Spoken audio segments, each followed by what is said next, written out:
Future Operating Environments for Humans by Kevin Benedict. I spend my life in rooms very similar to this, rooms filled with responsibility. There are CEOs and cabinet secretaries and founders and governors and generals, public sector architects of policy and infrastructure. From the outside, people assume we talk about artificial intelligence, automation, robotics, digital twins, and autonomous logistics in vehicles. And yes, we do, but behind closed doors, a different list of questions keep emerging. It is not technical, it is existential. It sounds like this. Can I keep up with this speed of change? Will I still be viable as a leader 10 years from now? Not informed, not relevant, viable. Because something has shifted. Information now multiplies faster than we can absorb it. Systems react before we have time to reflect. Algorithms decide in milliseconds, and the consequences scale globally in seconds. Machines operate at digital speed. Humans, though, still operate at biological speed. And yet when something fails, when a system misfires, when the algorithm discriminates, when a financial model collapses, we still turn to the human and we ask, why didn't you stop this? That tension is not a personal weakness, it is structural.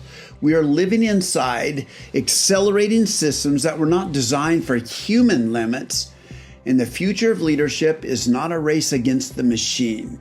It is a design challenge. To navigate it, we must understand the single causal sequence. Human capacity to human constraints to human degradation. We need to remember all three of those categories. Human capacity, human constraints, and human degradation. If you ignore that sequence, collapse eventually follows. If you design around it, systems will endure. When systems are healthy, extraordinary human capacity emerges. Things like judgment, when the data is incomplete and the stakes are high, humans integrate context, history, culture, and consequence. Algorithms optimize, but humans judge. Ethics, not compliance, legitimacy, the ability to ask, should we?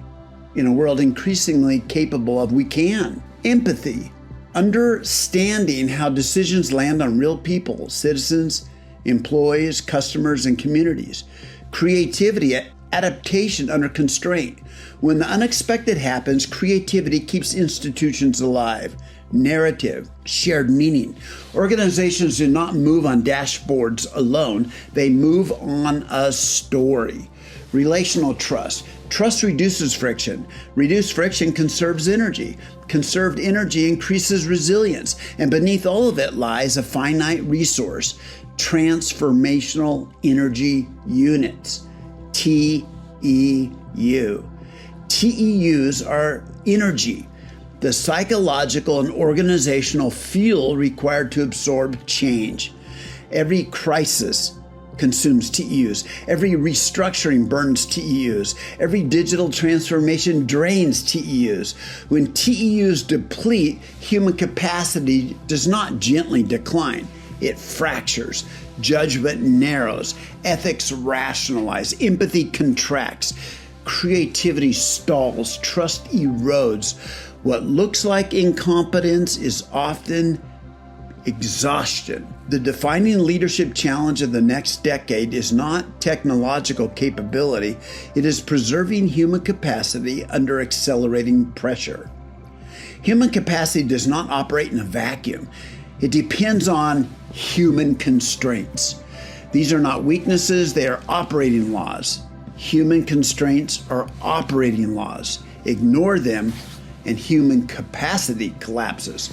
There are 7 of them. Number 1, coherence. The world must make sense. If people cannot understand how decisions are made, judgment becomes impossible. Number 2, agency. People must feel they can influence outcomes. Without agency, accountability disappears. Number 3, belonging. Connection sustains resilience. Isolation accelerates fragility. Number 4, fairness. Perceived fairness stabilizes legitimacy. Efficiency without fairness is brittle. Number 5, meaning.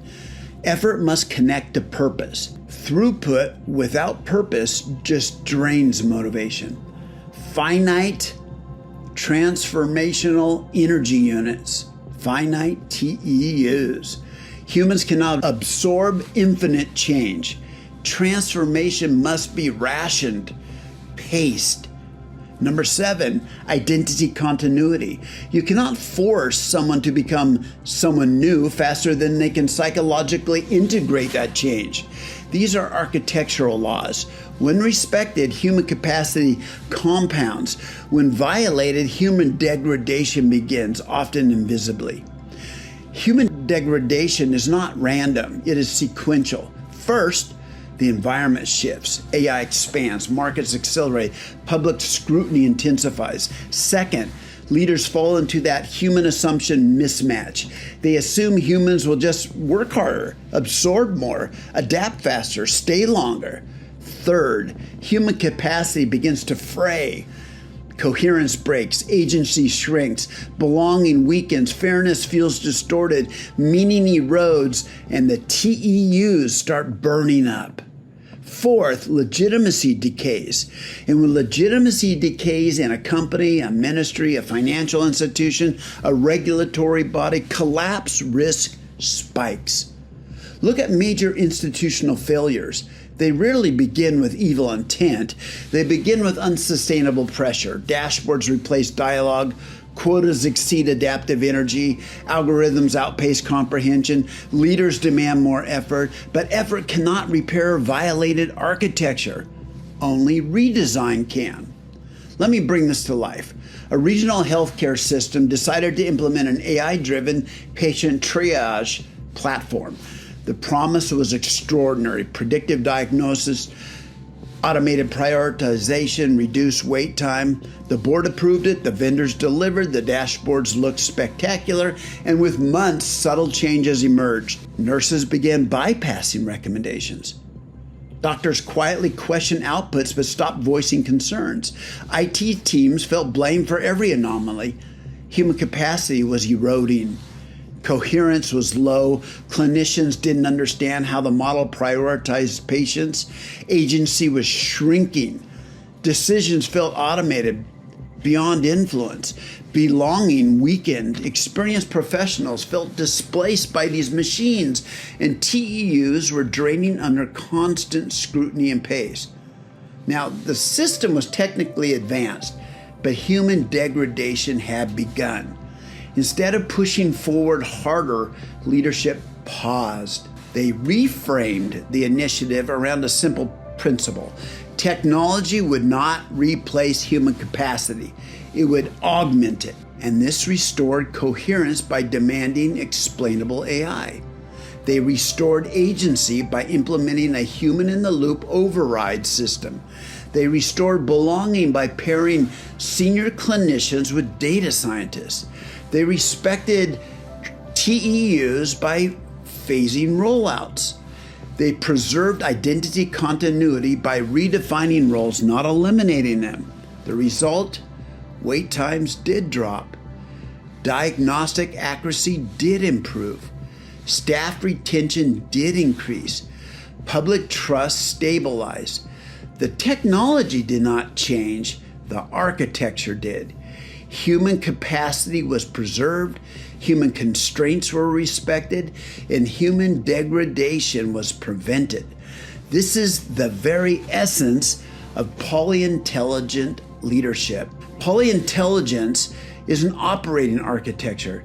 It means combining the machine speed, human judgment, ethical oversight, contextual understanding, and deliberate design into a single coherent system where machines process at scale, humans interpret meaning, machines identify patterns, humans define purpose, machines optimize, humans legitimize.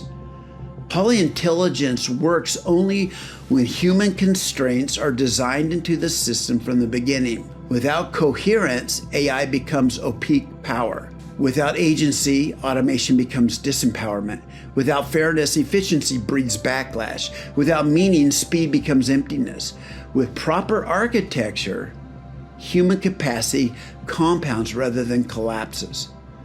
So what is this mandate we have? It is not to slow innovation. It is not to resist automation. It is not to compete with machines. Our mandate is to design operating environments where human capacity is amplified, human constraints are respected, and human degradation is prevented. The leaders remembered from this era will not be those who adopted the most technology. They will be those who understood that sequence. Human capacity depends on human constraints. If you violate the constraints, degradation follows. If you design wisely, capacity compounds. Acceleration will continue. AI will expand. Automation will deepen. Autonomous systems will proliferate. You cannot stop that, but you can determine whether your institutions remain viable inside. So ask yourself, are we burning through TEUs faster than we can replenish them? Are our systems coherent to the humans inside them? Do our people still have agency? Does transformation respect identity continuity? Is fairness visible? Is meaning intact? If the answer is yes, you will endure. If the answer is no, collapse will not come from lack of intelligence. It will come from architectural negligence. 10 years from now, the defining question will not be, did we adopt enough AI? It will be, did we design systems where humans could remain whole, healthy, and viable? The future is not a battle between humans and machines. It is a structural design challenge. The leaders who succeed will not simply move fast.